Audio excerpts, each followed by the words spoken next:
Hi, it's me, Rasheed, the coach, and a very, very happy new year to you, and welcome to this, the very first Catch the Coach issue of 2018. And wow, people often say how fast time goes by. The risk at this time of the year is that we can just rush back in, can't we? Rush back in with all those goals, plans, hopes, aspirations.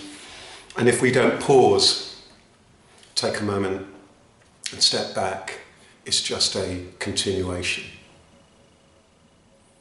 And the idea of a new year is that the moment to celebrate, to appreciate, and to acknowledge that things can be fresh and refreshed and new. There can be new destinations, new opportunities, new relations, new connections, new possibilities. But it's really important that we don't put pressure on ourselves to feel that we must be like this or like that. So this whole issue of Catch the Coach is really all around, yes, it's around goals, dreams, aspirations, New Year's resolutions, but in a way that is really, really holistic. It's really about you taking that time to really connect with yourself.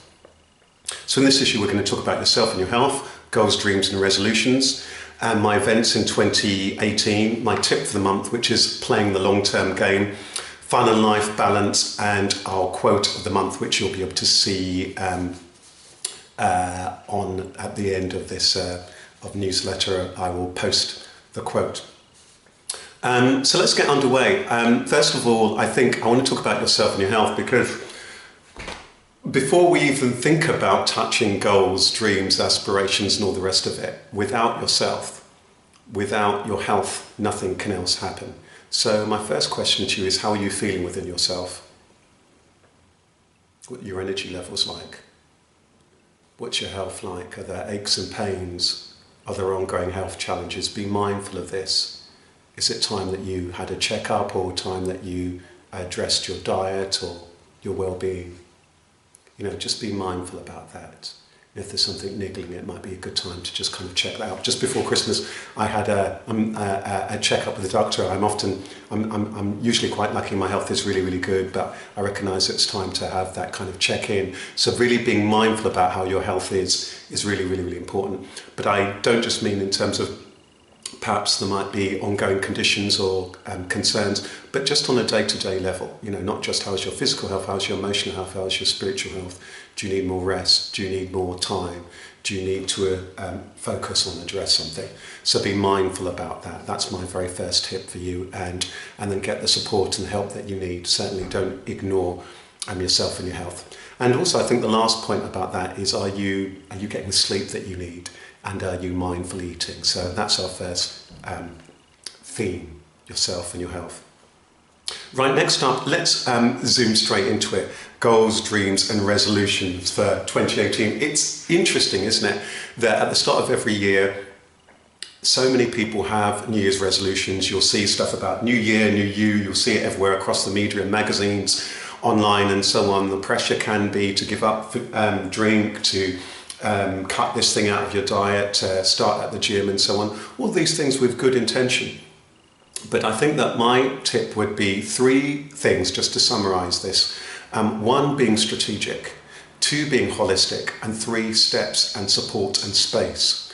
Let's deal with them one by one. Strategic. Instead of rushing in, instead of setting somebody else's goals, it's really important that you set the goals that are really important to you. If indeed setting goals is apt for you, you might be somebody who's very effective at getting things done and very content in their life, in which case you may not need to set any goals or resolutions or anything of that nature. But if you are, then first of all, I'd say pause, be strategic. Take a bird's eye view at your life, what's going on in your life, in your career, in your well-being. And then it means that we can focus on the goals, the things, the priorities that are really important to you, and then we can put a plan and steps in place, as with any other project that you'll be turning your attention to. You're probably going to plan a holiday, you'll probably plan a big work project and so on. I think New Year's resolutions and goals are exactly the same. It requires that attention. So first of all, strategic, and we'll zoom back in that in a moment. But then number 2, holistic. So my tip here, and it picks up on the strategic, is to, instead of setting one goal, going to the gym, losing weight or what have you, these things can be great. I would say, though, that my tip would be perhaps set yourself one goal for yourself and your health. And that might well be that health-related goal. For me, last year it was cutting out cakes and chocolate from my diet, which actually I didn't do at the start of the year. I actually did it from about April onward. So one tip for yourself and your health. One goal for your career, because it may well be that your career is the main thing that you're wanting to move ahead in, or you're wanting a new job or wanting to advance in and so on. Set yourself a goal there for your career. And then thirdly, a goal for your relationships or at home. So it might be that you want to set a goal there because relationships, family, friends, and those kind of things are really important.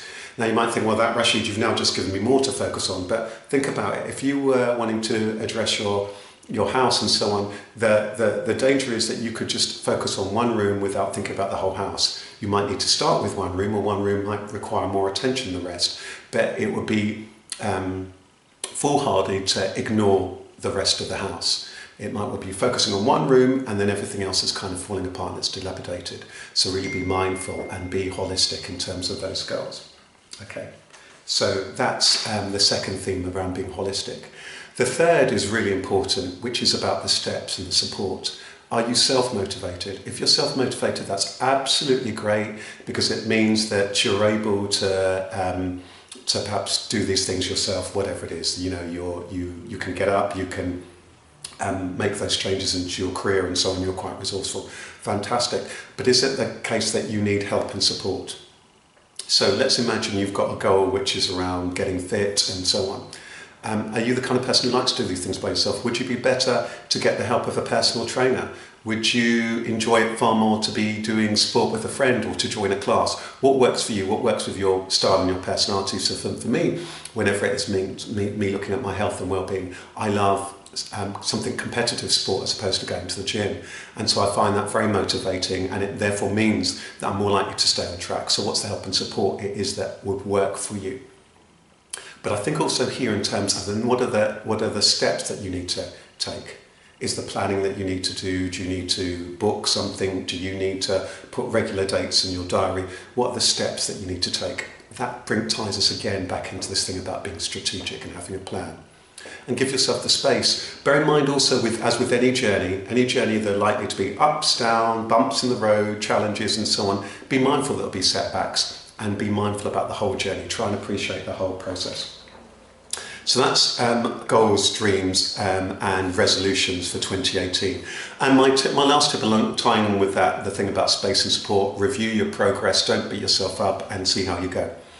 Next up, I want to talk very briefly about if in 2018 you're wanting to move forward. You know that I've just announced my 2018 dates of all my events at the British Library, so I'm very pleased and proud to again be partnering up with the British Library in this 11th year, and I run 2 events there, Networking for Success, which is great for you if you're wanting to progress in your career or indeed in your business. And I think one of the things when we're thinking about a new year, often when we're wanting new opportunities, new connections and so on, going out, connecting with people, talking to people is incredibly important, because that's how we win business. That might be how we might create career opportunities. Very often when people are stuck in their career, it is that perhaps their working relationships are poor, or perhaps that they're not thinking strategically. It might well be, yes, you're applying for jobs, but there might be all sorts of other ways in which you could be seen, that you can build that rapport with people, that people can flag up opportunities to you, and that all sorts of opportunities and connections may well happen through networking. So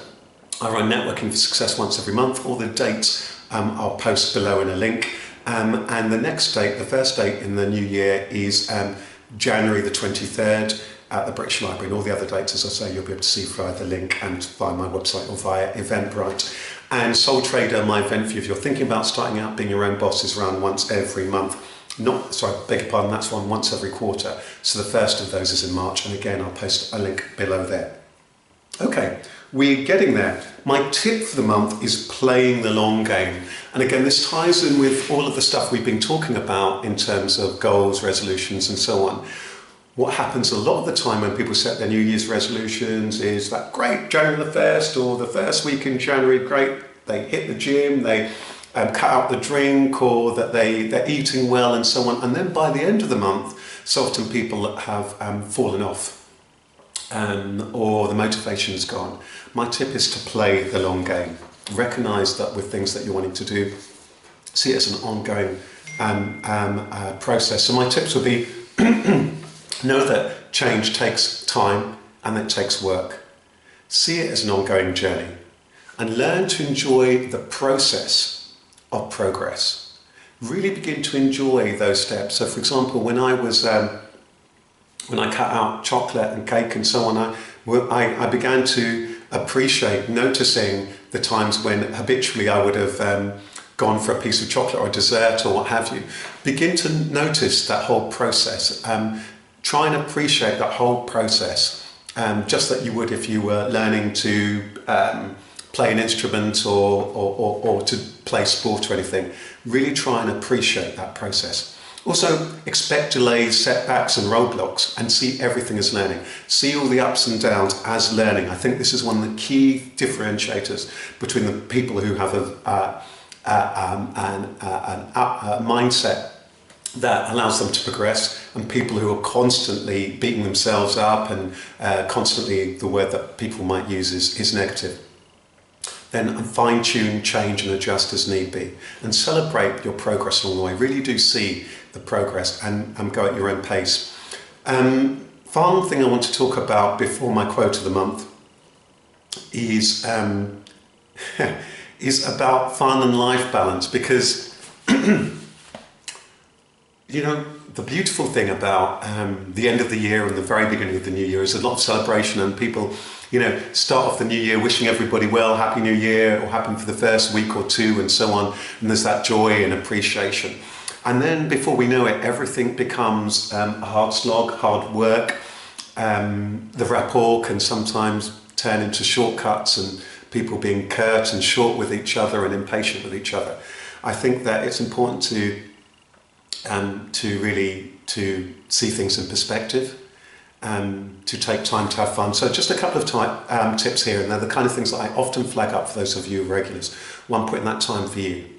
Putting that time for you that you can rest, that you can take care of yourself, your well-being, all those things that we talked about before, your sleep or whatever it might well be, that time for you. I mean, too many people who burn out because they don't put in that time for you.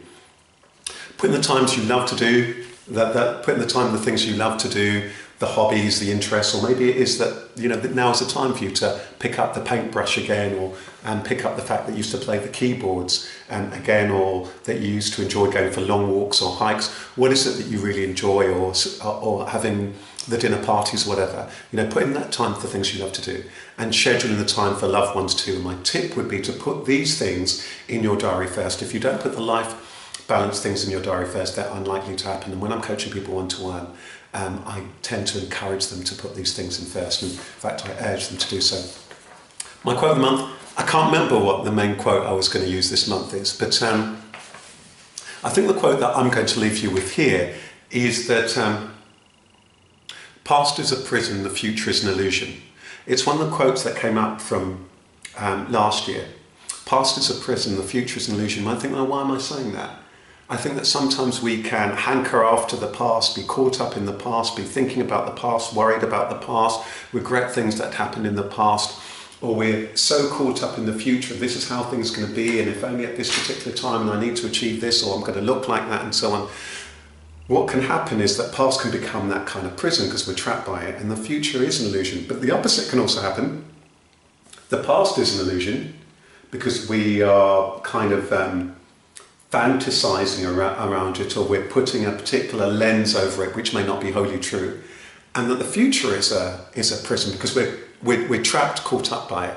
So my point here is that it's really important that you're present, and actually by being present, being grateful, being compassionate, being kind to yourself and to others is going to give you the best chance of moving forward. And great sports people often say this, you know, that it's just point by point, being present. That's really important. So really be present throughout the year.